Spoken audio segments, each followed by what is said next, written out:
A Day in the Life of an Introverted EdTech CEO by Mahlena-Rae Johnson. That's me. An itinerary that proves you can run a company and still avoid small talk at the coffee machine. This is Jordan's story. 6:30 a.m., the perfect start for a Tuesday. My fiancé takes Jackie out for his morning constitutional while I enjoy perfect happiness, sleeping in for exactly 23 more minutes. This is strategic leadership, people. A well-rested CEO makes better decisions than the one who has been dragged out of bed by a snorting, wheezing furball at dawn. Let that furball take the dog for a walk. 8:30 a.m. Fuel for methodical minds. Coffee time. Foamy. Very foamy. Every Monday through Thursday morning, Bertie at the coffee shop around the corner insists that foamy is simply a preference, not a personality requirement. As someone who's passionate, methodical, and engaged, according to my own character assessment, I need my caffeine delivery system to match my energy. Plus, Bertie's foam art gives me something to look at instead of making eye contact during her inevitable, "How was your weekend?" inquisitions. 8:40 a.m. Commute contemplation. During my short drive to our small office, I mentally prepare for the day ahead. Today's big challenge at Comebackademics: our new product launch presentation is in 48 hours, and our CMO, Kendall, just started family leave with newborn twins. Guess who gets to step up? This introvert with stage fright. My motto is, do the best you can with the power you have. And with the slide deck Kendall left me. But right now, I'm questioning if my power includes not throwing up on stage. I have done it before, the not throwing up part. But can I do it again? 9 a.m. Strategic avoidance. First order of business, sit down in my ergonomic desk chair for my morning meditation. In reality, I zone out and stare at the wall until the power of whomever compels me to turn on my computer. But labeling it meditation in my calendar gives the time block a little razzle-dazzle. 10 a.m. The mask of dauntless leadership. Check-in time with my team. Most members join the virtual meeting from different time zones and continents. I tell them how excited I am to work with such an amazing group as we remain the industry leader in our niche of education technology, helping college and university students aged 25 and older complete their bachelor's degrees. I do not tell them that I am panicking internally about Thursday's presentation. My face excels in the art of looking calm while my brain runs worst-case scenarios. It's like playing Settlers of Catan.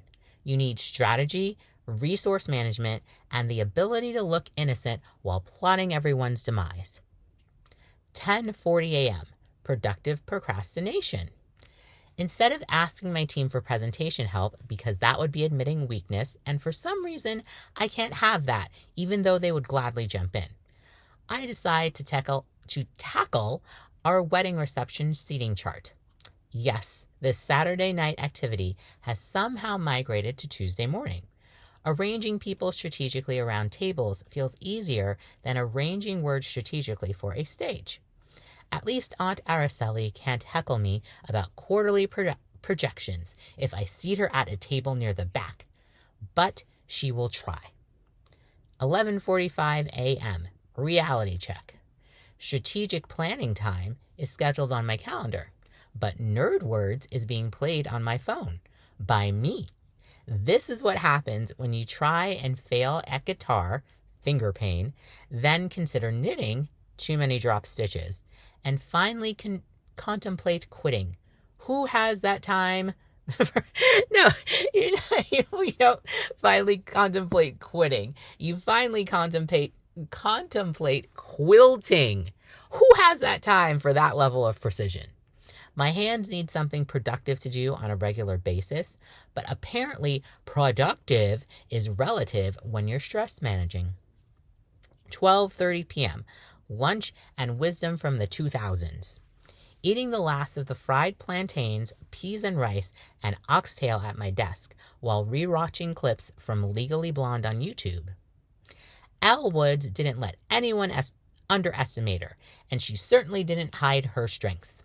Maybe my avoidance approach to this presentation is all wrong. Elle would have asked for help, worn pink, and somehow made the whole production look effortless. Mental note: figure out how to channel the Elle Woods essence without the Harvard Law degree. Second note: would wearing a Barbie pink blouse under my suit on Thursday make me look trendy, campy, or kitschy? And do I care? 1:15 p.m., the innovation hour. This is when I remember why I love this work. Comeback Academics doesn't just guide older students on a path through academia. We are dismantling the myth that education has an expiration date. Every student who walks across that stage at graduation is proof that second chances aren't just possible, they're powerful. My team and I are changing lives for the better. I should put that in the presentation. 2:45 p.m. C-Suite Huddle, aka Subtle Intelligence Gathering. During our weekly Blue Sky session, I look like I am listening to each department head propose a new idea for the company. Actually, I am trying to gauge through the screen whether anyone suspects I am spiraling about the product launch. My angst apparently goes undetected as Jan and Barry brainstorm their concept for AI-generated vegan cheese. Though dairy products are not a practical business model for an education platform, I put a button on the Camembert versus Limburger debate by requesting a one-page proposal within 24 hours, delighting both Barry and Jan. As the meeting continues, I nod meaningfully, ask annoyingly specific questions, and restrain myself from blurting out, "Does anyone know how to make Kendall's PowerPoint slides less terrifying?" 3:30 p.m. The dog park revelation. Post-meeting recovery on my office couch allows for daydream time. The best part about my neighborhood? The dog parks. They are perfect for introverts. Well, the introverts who have dogs. You can socialize without having to talk about yourself. Thinking about how Jackie makes friends effortlessly on the grassy knolls while sniffing other canine bums leads to a realization. Don't worry about looking foolish. Show up authentically. That should be my presentation strategy, without the bum sniffing. 4:30 p.m. Strategic authenticity. Finally ready to tackle this presentation head on, albeit 30 minutes before closing time. Instead of hiding my anxiety, what if I acknowledge it? Incorporate it into my delivery. In addition to students, our audience is educators and administrators. They understand that learning stretches you beyond your comfort zone. Maybe displaying my vulnerability would not be a sign of weakness.